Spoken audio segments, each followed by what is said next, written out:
ఏమైందిరా అలా డల్గా ఉన్నావు? నీకే రామాంజన్వి, నువ్వు ఎలాగైనా చేయగలవు. ఈ సంవత్సరం గవర్నమెంట్ టెక్స్ట్ బుక్స్ అన్ని మార్చింది. సో మొత్తం అంతా కూడా మారిపోయింది సిలబస్. సో ఏమీ అర్థం అవ్వట్లేదు, ఏం చేయాలో అర్థం అవ్వట్లేదు నాకు. టెన్షన్ ఎందుకు దండగా, మన గౌరీ సార్ ఉండగా. సో అందుకని మనకి ఏంటంటే ఈ సంవత్సరం 6th క్లాస్ నుండి 9th క్లాస్ వరకు సో మొత్తం గవర్నమెంట్ టెక్స్ట్ బుక్స్ అన్ని కూడా మారాయి కనుక సో 6th నుండి 9th క్లాస్ వరకు ఉన్న మ్యాథమెటిక్స్లోని కాన్సెప్ట్ అన్ని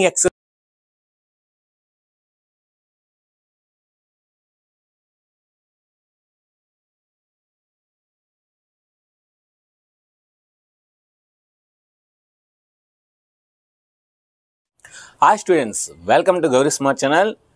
ఈరోజు మనం కంపేరింగ్ క్వాంటిటీస్ అనే ఒక మంచి చాప్టర్ని డిస్కస్ చేయబోతున్నాం. ఖచ్చితంగా ప్రతి కాంపిటేటివ్ ఎగ్జామ్స్లో ఈ చాప్టర్ గురించి 1 లేదా 2 ప్రశ్నలు అయితే గ్యారంటీగా వస్తాయి. ఎందుకంటే ఇది మనకి కాంపిటేటివ్ ఎగ్జామ్ మ్యాథమెటిక్స్. సో నిజంగా ఇది 7th క్లాస్లోని ఈ చాప్టర్ పెట్టడం మనకి నిజంగా ఒక వరం అనుకోవచ్చు అనమాట. చాలా అంటే చాలా బాగుంటుంది. వీడియో తర్వాత మీరే, నేను అడగకుండానే కామెంట్స్ పెడతారు. ఈరోజు అనేది నేను కామెంట్స్ అడగను, ఎందుకంటే వీడియో అయిన తర్వాత మీరు ఖచ్చితంగా కామెంట్స్ పెడతారు. సో అందుకని నేను ఈరోజు అయితే కామెంట్స్ అడగను, గ్యారెంటీగా మీరే పెడతారు. ఇంకా వీడియోని స్టార్ట్ చేసిన ముందు మీరు అందరూ ఏం చేయాలి? కమాన్, కంపేరింగ్ క్వాంటిటీస్. సో క్వాంటిటీ అంటే ఏంటంటే వేరియబుల్. క్వాంటిటీ అంటే ఏంటి? వేరియబుల్. సో అంటే వేరియబుల్స్ని కంపేర్ చేయడం. సో దిస్ చాప్టర్ వేరియబుల్స్ని ఏం చేయాలి? కంపేర్ చేయాలన్నమాట. సో క్వాంటిటీ అంటే ఏంటి? వేరియబుల్. అంటే అన్నోన్ వాల్యూ. అన్నోన్ వాల్యూ అంటే ఏంటి? వేరియబులే కదా. ఇప్పుడు ఎక్స్ అనే ఒక వాల్యూ తీసుకున్నాను, ఎక్స్ వాల్యూ ఎంతో నాకు తెలియదు, but it is a unknown value. So అంటే ఇట్స్ ఏ వేరియబుల్. సో అంటే కంపేరింగ్ క్వాంటిటీస్ అంటే వేరియబుల్స్ని కౌంట్ చేయడం, కంపేర్ చేయడం. అంటే 2 లేదా 3 లేదా అంతకన్నా మీకు నచ్చింది తీసుకోండి, వాటిని కంపేర్ చేయాలన్నమాట.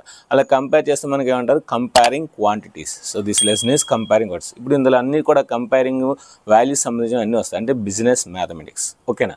ఫర్ ఎగ్జాంపుల్ నేను క్వాంటిటీస్ తీసుకున్నాను, 2 quantities x and y are a and b. ఓకేనా? ఒక ఏ అనే క్వాంటిటీని బి అనే క్వాంటిటీతో నేను కంపేర్ చేస్తాను. ఎలా కంపేర్ చేస్తాను? By division. So by division. So A అనే క్వాంటిటీని బి అనే క్వాంటిటీతో మనం కంపేర్ చేస్తే దాన్ని మనం ఏమంటాం? రేషియో అంటాం. ఏమంటాం? Ratio. A quantity is divided by another quantity or A quantity is comparing with another quantity, that is called ratio. That is called ratio. అయితే మీరు అనొచ్చు, సార్ దీన్ని మనం రేషనల్ నెంబర్ అనొచ్చు కదా సార్, లేదంటే దీన్ని ఫ్రాక్షన్ అనొచ్చు కదా సార్. అనొచ్చు. బట్ ఏంటంటే ఇక్కడ మనం కంపేరింగ్ చేస్తున్నాం, ఏని బీతో కంపేరింగ్ చేస్తున్నాం కనుక ఇక్కడ మనం స్పెసిఫిక్గా రాయాలి. అంటే ఇలా వదిలేయకూడదు. రేషియోని కంపేరింగ్ చేస్తున్నాం కనుక దీన్ని ఏ ఈజ్ టు బి అని రాస్తాం అన్నమాట. ఏ ఈజ్ టు బి. ఎందుకంటే ఇది ఫ్రాక్షన్ కాదు, ఇది మనకి రేషనల్ నెంబరు కాదు. ఓకేనా? కనుక మనం ఏని బీతో కంపేర్ చేస్తాం కనుక దీన్ని ఏ ఈజ్ టు బిగా రాయొచ్చు. అంటే ఈ ఏజ్ టు బీతో అంటే సమ్స్ చేయొచ్చు, కానీ చాలామందికి అర్థం అవ్వదు. సో అర్థం అవ్వదనే ఉద్దేశంతో ఏ ఈజ్ టు బిని ఏ బై బిగా రాయొచ్చు. ఏ బై బిగా రాయొచ్చు. అప్పుడు మనకి క్యాన్సిలేషన్ చేయొచ్చు, లేదంటే ఎడిషన్ చేయొచ్చు, సబ్ట్రాక్షన్ చేయొచ్చు. మీరు ఆల్రెడీ రేషనల్ నెంబర్స్ ఫ్రాక్షన్స్లో already additions, subtraction, multiplication, division చేశారు కనుక రేషియోస్లో కూడా మనం ఎడిషన్, సబ్ట్రాక్షన్, మల్టిప్లికేషన్, డివిజన్స్ చేయొచ్చు. అందుకని మనం ఏ బై బిని ఏ ఈజ్ టు బిని ఏ బై బిగా రాయొచ్చు అన్నమాట. అయితే ఎలా సార్ కంపేరింగ్ అంటే, ఫర్ ఎగ్జాంపుల్ మా క్లాస్లో ఓకేనా ఒక 2:3 రేషియోలో స్టూడెంట్స్ ఉన్నారు నా క్లాస్లో. నేను 10th క్లాస్ చెప్తున్నాను. ఈ 10th క్లాస్ స్టూడెంట్స్ 2:3 రేషియోలో ఉన్న స్టూడెంట్స్. అంటే ఏంటి సార్? నాకు అర్థం అవ్వలేదు సార్, చెప్తాను చూడండి. అబ్బాయిలు 20 మెంబర్స్ ఉన్నారు, అబ్బాయిలు 30 మెంబర్స్ ఉన్నారు. టోటల్ నాకు 50 మెంబర్స్ ఉన్నారు. టోటల్ నాకు 50 స్టూడెంట్స్ ఉన్నారు. ఓకేనా? అంటే నేనేం చేశాను? సో టోటల్ 50 స్టూడెంట్స్ ఉంటే ఈ 20కి 30కి రేషియో కట్టాను. సో 10 2s 10 3s, సో 2:3 వచ్చిందన్నమాట. 2:3 రేషియో వచ్చింది. అంటే నాకు ఇంకా అర్థం అవ్వలేదు సార్, సింపుల్గా చెప్తాను చూడండి. 50 స్టూడెంట్స్ ఉన్నారు, ఎంతమంది అబ్బాయిలు ఉన్నారు అని నాకు కావాలి. ఎంతమంది అబ్బాయిలు? సో టోటల్ 50 స్టూడెంట్స్ ఇచ్చాను, రేషియో 2:3 ఇచ్చాను. ఇప్పుడు నాకు ఎంతమంది అబ్బాయిలు ఉన్నారో కావాలంటే నేనేం చేయాలి? మొత్తం నాకు టోటల్ పార్ట్స్ ఎన్ని? ఇక్కడ 2 పార్ట్స్, ఇక్కడ 5 పార్ట్స్. అంటే కంపేర్ చేస్తానమాట. సో ఇక్కడ 2 పార్ట్స్, ఇక్కడ 3 పార్ట్స్. టోటల్ 5 పార్ట్స్లో నాకు అబ్బాయిలు 2 పార్ట్సే. టోటల్ 5 పార్ట్స్లో అబ్బాయిలు 2 పార్ట్సే. అంటే చూసారా? సో టోటల్లో ఎన్ని పార్ట్స్ ఉన్నాయి. సో అంటే ఇది కంపేర్ చేయడం కోసం ఈ డివిజన్ వాడుతుంది అన్నమాట. ఓకేనా, కంపేరింగ్ కోసం ఈ డివిజన్ వాడుతున్నాం. అంటే 5 1s 5 10s. సో 10 2s ఎంత 20 బాయ్స్ ఉన్నారు, 20 బాయ్స్ ఉన్నారు అన్నమాట. అదే ఇప్పుడు రిమైనింగ్ పార్ట్ ఎంత 3. సో 3 అంటే 3 10s 30 గర్ల్స్ ఉన్నారు. అంటే ఇప్పుడు ఈ 2:3 అనేది నాకు కంపేర్ చేయడానికి యూజ్ అవుతుంది. సో ఏం కంపేర్ చేస్తుంది, నా క్లాస్లోని బాయ్స్ని గర్ల్స్ని కంపేర్ చేస్తుంది. 2 క్వాంటిటీస్, 1 అనేది బాయ్ అనేది ఒక క్వాంటిటీ, గర్ల్ అనేది ఒక క్వాంటిటీ అంటే సో బాయ్స్ ఎంతమంది గర్ల్స్ ఎంతమంది కంపేర్ చేస్తుంది. సో ఇలా కంపేర్ చేయడం వల్ల ఈ 2:3ని ఏం రాయొచ్చు మనం 2/3 రాయొచ్చు. సో అంటే 2 అనేది బాయ్స్, 3 అనేది గర్ల్స్. 2 పార్ట్స్ అనేది బాయ్స్ ఉంటే 3 పార్ట్స్ అనేది గర్ల్స్ ఉన్నారు. అంటే సో 2 క్వాంటిటీస్ని కంపేర్ చేస్తుంది కనుక 2:3ని 2/3 కూడా రాయొచ్చు. ఎందుకంటే 2/3 రాయకపోతే మనం డివిజన్ చేయలేము, అందుకని డివిజన్ కోసం ఆ విధంగా రాస్తామన్నమాట. అంటే కంపేరింగ్ చేస్తే 2 unknown quantities which are comparing by division, that is called ratio. అయితే ఇక్కడ రేషియోలో మనం ఈ 2 లెటర్స్ తీసుకున్నాం, వీటిని టర్మ్స్ అంటారు. రేషియోలో A, B అనే 2 అన్నోన్ క్వాంటిటీస్ని మనం టర్మ్స్ అంటారు. ఏమంటారు, టర్మ్స్. అయితే ఈ ఫస్ట్ టర్మ్ మనం యాంటిసిడెంట్ అంటారు.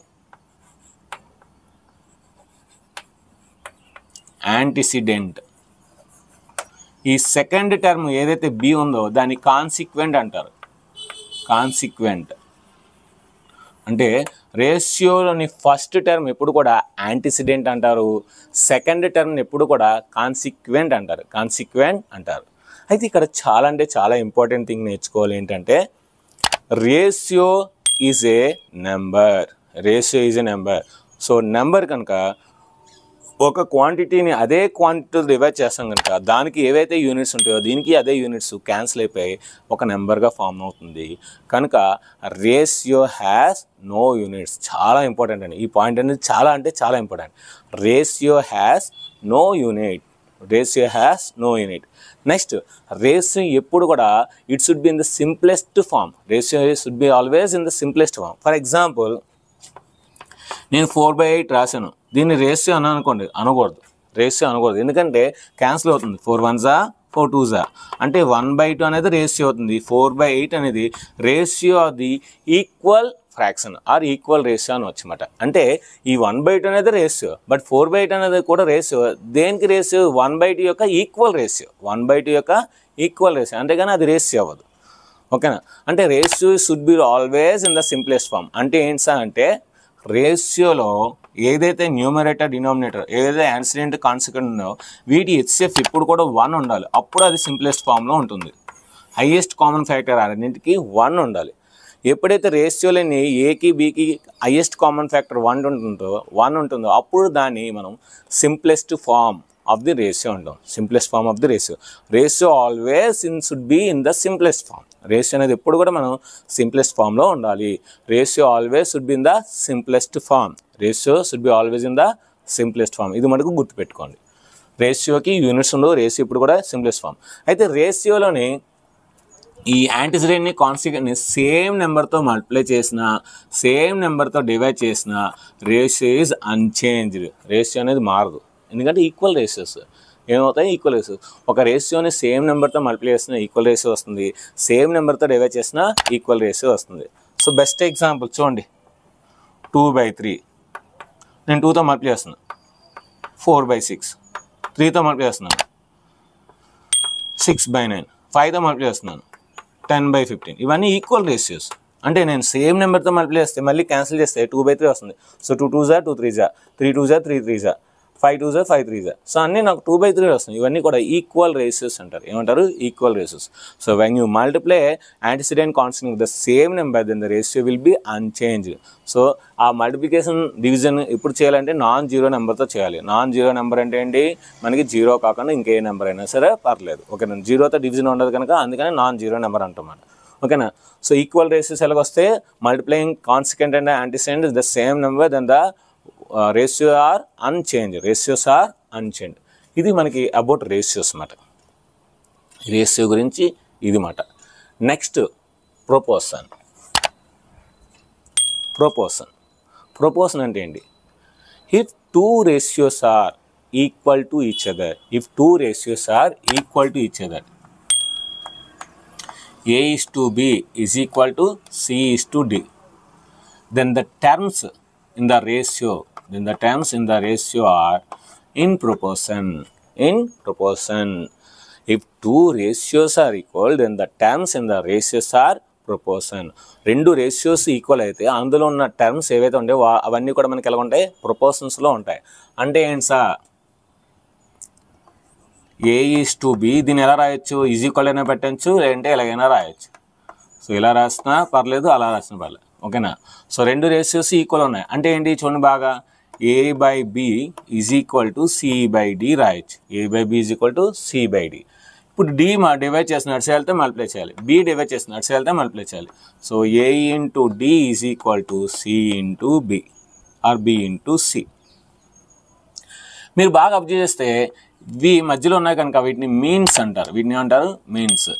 ఇవి రెండు కూడా చివర్లో ఉన్నాయి కనుక ఈ రెండింటిని ఎక్స్ట్రీమ్స్ అంటారు. ఏమంటారు, ఎక్స్ట్రీమ్స్. అంటే మీరు బాగా అబ్జర్వ్ చేస్తే ఇక్కడ means product, extremes product equal అనమాట. అంటే ఇక్కడ ఒకటి రాయొచ్చు, the product of means is equal to the product of extremes. The product of means, the product of means is equal to the product of extremes. The product of extremes.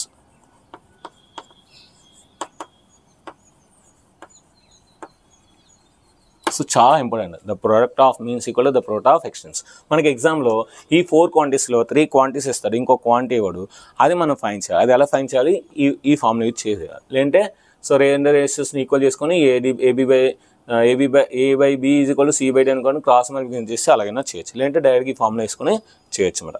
So ఈ విధంగా మనకి proportion అనేది అడుగుతాడు. Next unitary method. యూని అంటే 1, యూని అంటే ఏంటి 1.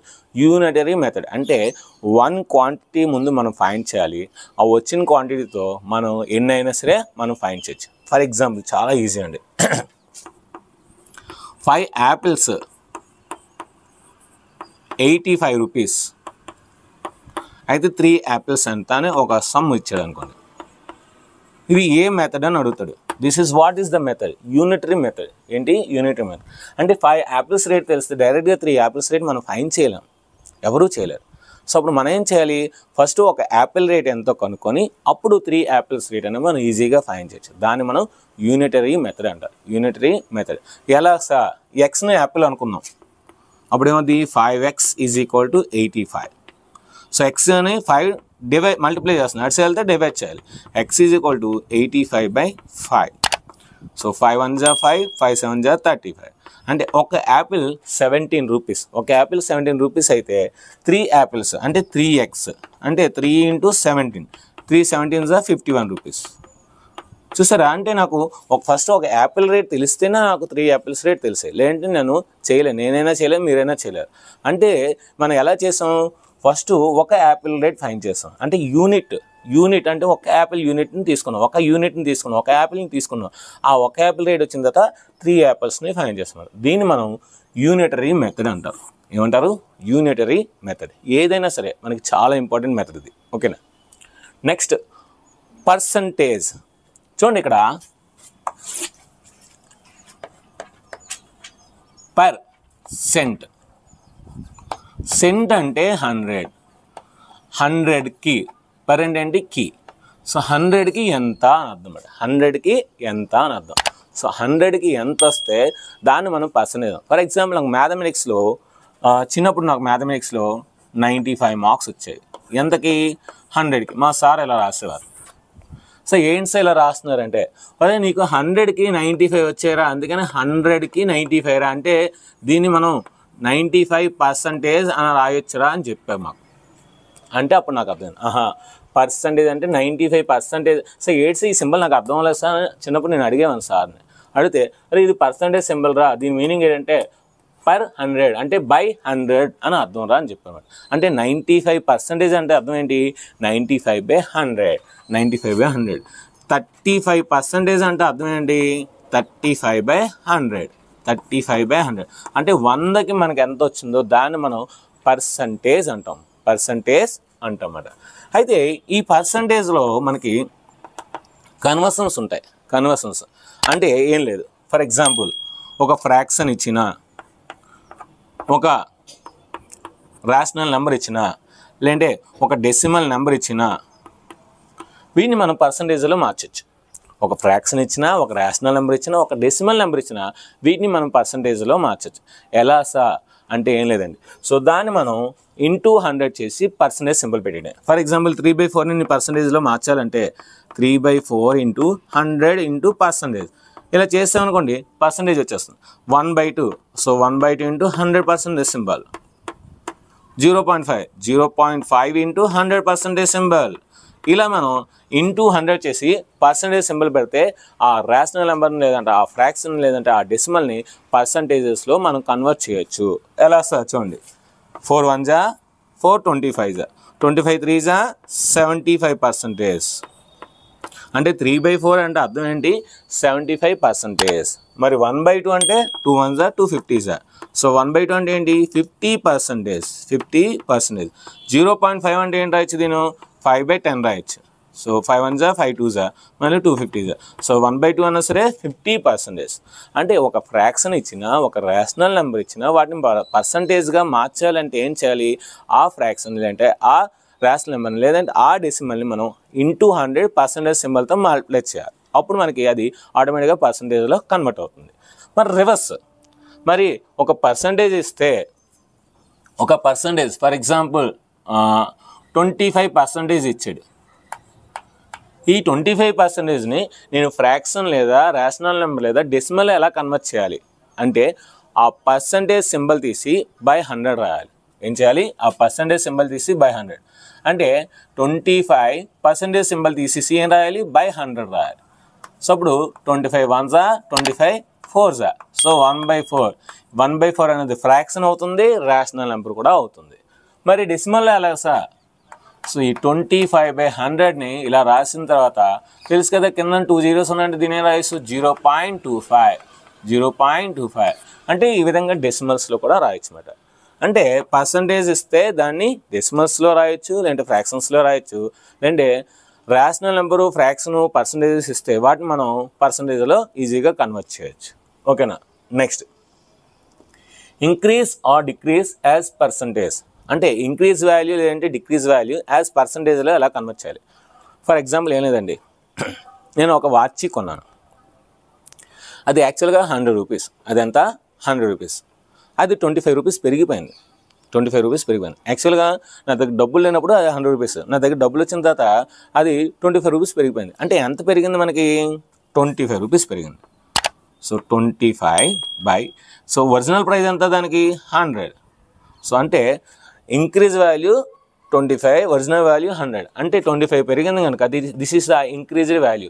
ఎంతకు పెరిగింది, 100 రూపీస్ పెరిగింది కనుక దీన్ని ఇంక్రీజ్డ్ వాల్యూ యాజ్ పర్సంటేజ్లో కన్వర్ట్ చేయాలంటే ఏం చేయాలి, సో పర్సంటేజ్ సింబల్ పెట్టాలి. కనుక అప్పుడు ఏమవుతుంది, 25%. సో 25% పెరిగింది. ఒరిజినల్ వాల్యూకి ఎంత పెరిగిందో దాన్ని ఈ విధంగా రాయొచ్చు. డిక్రీజింగ్ పర్సంటేజ్, సో ఇప్పుడు అదే వాచ్ నేను నా దగ్గర డబ్బులు ఉన్నాయి, సో వాచ్ నుంచి తగ్గిపోయింది. సో 100 రూపాయలకి ఎంత తగ్గింది మనకి, 30 రూపీస్ తగ్గింది. అంటే 30% తగ్గింది. 100 రూపాయలు ఉండాలి, సో 30 రూపీస్ తగ్గిపోయింది, అంటే 70 రూపీస్ కొంటే సరిపోతుంది అన్నమాట. సో ఈ విధంగా ఒక వాల్యూ ఇచ్చి దాన్ని ఇంక్రీజింగ్ లేదంటే డిక్రీజింగ్ అడుగుతాడు అనమాట. ఒక వాల్యూ ఇచ్చి ఒరిజినల్ రేట్ అడుగుతాడు, సో ఎంత పెరిగింది అంటాడు, ఎంత పర్సంటేజ్ పెరిగింది అంటాడు, ఎంత పర్సంటేజ్ పెరిగింది, ఎంత ఇంక్రీజ్డ్ పర్సంటేజ్ పెరిగింది అంటాడు, ఇంక్రీజ్డ్ యాజ్ పర్సంటేజ్లో పెరిగింది అంటాడు. సో అలాంటి లెక్కలు మనం, సో సింపుల్ అండి, ఒకటే formula, increased value by original value into 100 ఇది ఇంక్రీజ్డ్ పర్సంటేజ్. అదేవిధంగా decreased value by original value into 100 ఈ ఫార్ములా వేస్తే మనకి ఈజీగా ఆ ఫార్ములా వస్తుంది. Next, profit loss. ప్రాఫిట్ అంటే ఏంటి, లాభం. లాస్ అంటే ఏంటి, నష్టం. లాభాలు ఎప్పుడు వస్తాయి, మనం ఏదైనా ఒక వస్తువుని కొన్నప్పుడు దాన్ని ఎక్కువ రేటుకి అమ్మితే మనకి లాభం వస్తుంది. మనం ఏదైనా ఒక వస్తువు కొని తక్కువ రేటుకి ఎవరైనా కొన్నారనుకుంటారు, లాస్ వస్తుంది.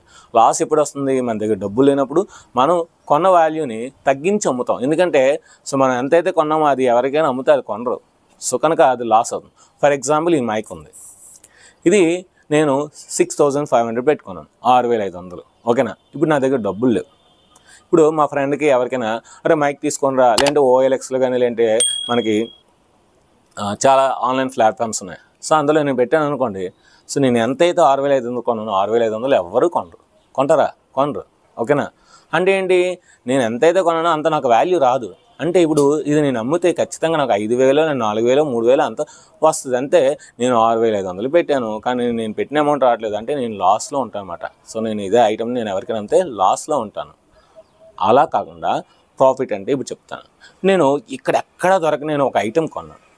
ఫర్ ఎగ్జాంపుల్ నేను అరకులో కానీ లేదంటే లంబసింగిలో కానీ లేదంటే వేరే అదర్ స్టేట్స్లో నేను ఒక మంచి ఐటెం కొన్నాను. అది ఇంకెక్కడ దొరకదు. నేను ఎంత కొన్నాను, ఫర్ ఎగ్జాంపుల్ ఒక 2000 కొన్నాను అనుకున్నాను. సో ఇప్పుడు నేను మా ఫ్రెండ్ వచ్చాడు లేదంటే ఎవరో వచ్చారు, చాలా బాగుందిరా అంటే నేను దాని ఒరిజినల్ ప్రైస్ చెప్పను. సో అరే ఇది 3000 రా, లేదంటే ఇది 5000 అని చెప్పాను అనుకోండి. నేను ఎంత కొన్నాను, 3000, 2000 కొన్నాను. నేను ఎంత కమ్ముతున్నాను, 5000 కమ్ముతున్నాను. అంటే వాళ్ళకి తెలియదు నేను నాకు లాభం వచ్చినట్టు, ప్రాఫిట్ వచ్చినట్టు. సో నేను వాళ్ళకి అమ్మేసాను 5000, నాకు 3000 ప్రాఫిట్ వచ్చింది. అంటే ఒక కొత్త ఐటెంని మనం వాడకుండా వేరే వాళ్ళకి అమ్మితే మనకి అక్కడ ప్రాఫిట్ వస్తుంది. అక్కడ మనకి ఏమొస్తుంది, ప్రాఫిట్ వస్తుంది. అంటే మనకి 2 ఐటమ్స్ ఉంటాయి చూడండి. ఇక్కడ మనకి సింపుల్గా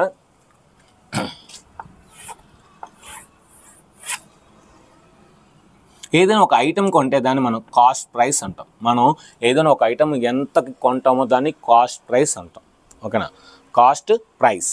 ఆ ఐటెంని మనం అమ్మితే దాన్ని సెల్లింగ్ ప్రైస్ అంటాం. Selling price. ఓకేనా? సో సెల్లింగ్ ప్రైస్ కనుక ఎక్కువ ఉందనుకోండి, అదే కొత్త ఐటెం కాస్ట్ ప్రైస్ కన్నా ఎక్కువ ఉందనుకోండి, అప్పుడు మనకి ప్రాఫిట్ వస్తుంది. మనకేమొస్తుంది, ప్రాఫిట్. సో సెల్లింగ్ ప్రైస్ కనుక కాస్ట్ ప్రైస్ కన్నా ఎక్కువ ఉంటే, అంటే మన అమ్మేది కొనే వాల్యూ కన్నా ఎక్కువ ఉంటే మనకి ప్రాఫిట్ వస్తుంది. అంటే ప్రాఫిట్ ఫార్ములా ఏంటి, profit is equal to selling price minus cost price. Selling price minus cost price. అది ఇప్పుడు నేను చెప్పాను కదా. So profit is equal to నేను 5000 అమ్మాను, సో నేను కనుక 2000 కొన్నాను, నా ప్రాఫిట్ 3000. ఆ ఐటెం యొక్క ప్రాఫిట్ 3000. నెక్స్ట్, ఒకవేళ సెల్లింగ్ ప్రైస్ కాస్ట్ ప్రైస్ కన్నా తక్కువ ఉందనుకోండి, సెల్లింగ్ ప్రైస్ అనేది కాస్ట్ ప్రైస్ కన్నా తక్కువ వస్తే లాస్ అవుతుందన్నమాట. So loss. సో అప్పుడు లాస్ ఫార్ములా ఏంటి మనకి, cost price minus selling price. Cost price minus selling price. అదే నా మైక్. సో 6500 కొన్నాను, 4000కి అమ్మేసాను.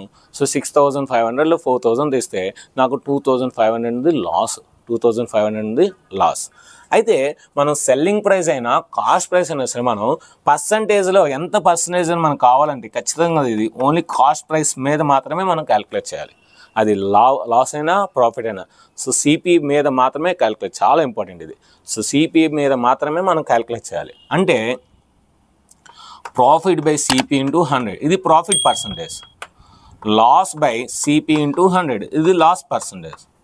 సో వాడు అడుగుతాడు ప్రాఫిట్ పర్సంటేజ్ ఎంత, సెల్లింగ్ పర్సంటేజ్ ఎంత అని అడుగుతాడు. సో మనం ఏం చేయాలి, ఎంతైతే ప్రాఫిట్ వస్తుందో ఆ ప్రాఫిట్ బై సిపి ఇంటూ 100 చేస్తే ప్రాఫిట్ పర్సంటేజ్ వస్తుంది. ఏమొస్తుంది, ప్రాఫిట్ పర్సంటేజ్. సో ఎంతైతే లాస్ వచ్చిందో ఆ లాస్ బై సిపి ఇంటూ 100 అంటే లాస్ పర్సంటేజ్ అనమాట. Loss percentage. సో ఇది మనకి profit loss, profit percentage, loss percentage.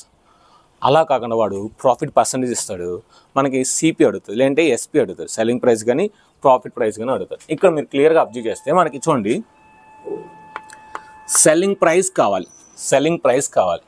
Selling price ఎలా వస్తుంది మనకి, సిపి అంటే కాస్ట్ ప్రైస్ మీద వస్తుంది.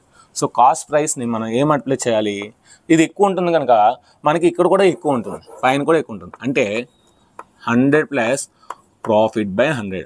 మనకి ఎంతైతే ప్రాఫిట్ వచ్చిందో దానికి 100 యాడ్ చేస్తే మనకి సెల్లింగ్ ప్రైస్ వస్తుంది.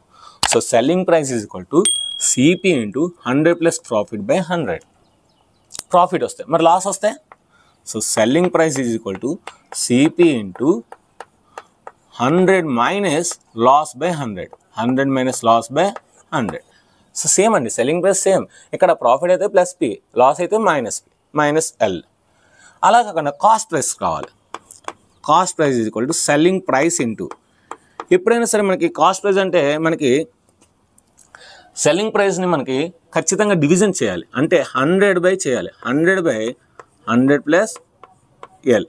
అంటే మనకి కాస్ట్ ప్రైస్ కావాలి, దానికి ప్రాఫిట్ కమ్మాం. ప్రాఫిట్ కమ్మాం అంటే దీనికి 100 by 100 plus P, 100 plus P చేయాలి. అలా కాకుండా కాస్ట్ ప్రైస్ కావాలి. So selling price into 100 by 100 minus L. 100 minus L. So ఈ విధంగా ఈ 4 ఫార్ములాస్ గుర్తుపెట్టుకుంటే ఖచ్చితంగా మీకు 1 మార్క్ అయితే వస్తుంది. ఇది మనకి ప్రాఫిట్ అండ్ లాస్, ఆ profit percentage or loss percentage, or ప్రాఫిట్ని ఎలా ఫైండ్ చేయాలి, సెల్లింగ్ ప్రైస్ని ఎలా ఫైండ్ చేయాలి. Next SI, simple interest. ఏం లేదండి, సింపుల్. మనం అమౌంట్ ఎవరికైనా ఇచ్చామనుకోండి, ఓకేనా, మళ్ళీ అదే అమౌంట్ తీసుకున్నాం అనుకోండి, సో వాడికి ఇవ్వడం మనకి ఏంటి యూజ్, మనకి ఏమీ యూజ్ ఉండదు. అదే మన దగ్గర అనుకోండి మనకి దేనికైనా ఖర్చులకి యూజ్ అవుద్ది, ఓకేనా. ఫర్ ఎగ్జాంపుల్ 1000 నా దగ్గర ఉంది, 1000 నా దగ్గర ఉంటే దేనికైనా నేను యూజ్ చేసుకుంటాను. అలా కాకుండా మా ఫ్రెండో లేదంటే ఎవరో తెలిసినారో 1000 తీసుకున్నారు. సో 1 year అయింది, 2 అయింది, 3 అయింది, 4 అయింది, అయినా ఇవ్వలేదు. మన ఖర్చులు ఉంటాయి కదా, మనం వాడుకోవాలి కదా. ఒకళ్ళు ఉంటే 1000, మరి ఆడుకోవడం వల్ల మనకు యూజ్ లేదు. అదే నేను వాడికి ఇచ్చేటప్పుడు చెప్తాను అనమాట, అరే నేను 1000 రూపీస్ ఇస్తున్నాను, నువ్వు నాకు ఎక్స్ట్రా అమౌంట్ ఇవ్వాలి. ఏం ఇవ్వాలి? ఎక్స్ట్రా అమౌంట్ ఇస్తేనే నేను నీకు ఇస్తాను. సో నేను 1000 రూపీస్ ఇస్తాను, నాకు 10 రూపీస్కి 1 రూపీ ఎక్స్ట్రా ఇవ్వాలి.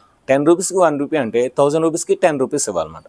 అలా 1 month, అలా ఆడు ఎన్ని నెలలు అనుకుంటే అన్ని మనకి 10 రూపీస్ వస్తాయి అన్నమాట. దానివల్ల మన 1000 రూపీస్తో పాటు మనకి ఎక్స్ట్రా ఇన్కమ్ వస్తుంది. ఆ ఎక్స్ట్రా ఇన్కమ్ ఏదైతే ఎక్స్ట్రా అమౌంట్ ఉంటుందో దాన్ని ఇంట్రెస్ట్ అంటారు. మనం ఇది సింపుల్గా తీసుకున్న వాడికి ఏమి బర్డెన్ చేయట్లేదు, నెక్స్ట్ వాడికి ఏమించి 10 రూపీస్ మీద ఇంకో 10 రూపీస్ అలా మనం ఎక్కువ తీసుకోవట్లేదు కనుక సింపుల్గా తీసుకున్నాం కనుక దీన్ని సింపుల్ ఇంట్రెస్ట్ అంటారు. ఏమంటారు? Simple interest. ఇక్కడ మనం అమౌంట్ ఏదైతే ఇస్తున్నామో దాన్ని ప్రిన్సిపల్ అంటారు. దాన్ని ఏమంటారు? ప్రిన్సిపల్. మరి ఎంత ఎక్స్ట్రా తీసుకున్నానో దాన్ని రేట్ ఆఫ్ ది ఇంట్రెస్ట్ అంటారు. దాన్ని ఏమంటారు? Rate of the interest. అక్కడ 1 month, 5 months, లేదంటే 1 year, 2 year, 3 year ఉంటుంది, దాన్ని టైం పీరియడ్ అంటారు. దాన్ని ఏమంటారు? Time period. కనుక I is equal to NTR/100. NTR/100. NTR తెలుసు కదా, జూనియర్ ఎన్టీఆర్. ఇక్కడ N బదులు P పెట్టండి, ఫార్ములా గుర్తుంటుందని ఆలోచిస్తున్నాను. PTR/100. I is equal to PTR/100. This is called principal simple interest. Simple interest. I is equal to PTR/100.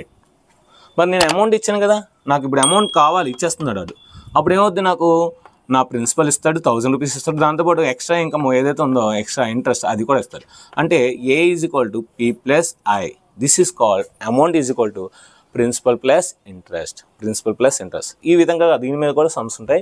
ఇవన్నీ కూడా నేను ప్రాబ్లమ్స్ చెప్తానండి. సో ఇది మాట దీని యొక్క మెయిన్ కాన్సెప్ట్. సో వీడియో నచ్చితే మరి ఖచ్చితంగా మీరు లైక్ చేయండి, షేర్ చేయండి, కామెంట్ చేయండి, సబ్స్క్రైబ్ చేయండి. ముందే చెప్పాను, కామెంట్స్ టైప్ చేయండి నేను చెప్పనని కూడా చెప్పాను, మీరే టైప్ చేస్తారని కూడా చెప్పాను. సో అది మీ ఇష్టం. సో వీడియో నచ్చితే మరి ఖచ్చితంగా లైక్ చేయండి, షేర్ చేయండి, కామెంట్ చేయండి, సబ్స్క్రైబ్ చేయండి, పక్కన బెల్ ఐకాన్ క్లిక్ చేయండి. అదేవిధంగా మీ ఫ్రెండ్స్ అందరికీ షేర్ చేయండి. Thank you very much. Go smart. Bye. ఈ వీడియో కనుక నచ్చినట్లయితే లైక్ చేయండి, షేర్ చేయండి, అదేవిధంగా కామెంట్ చేయండి. Thank you very much. Bye.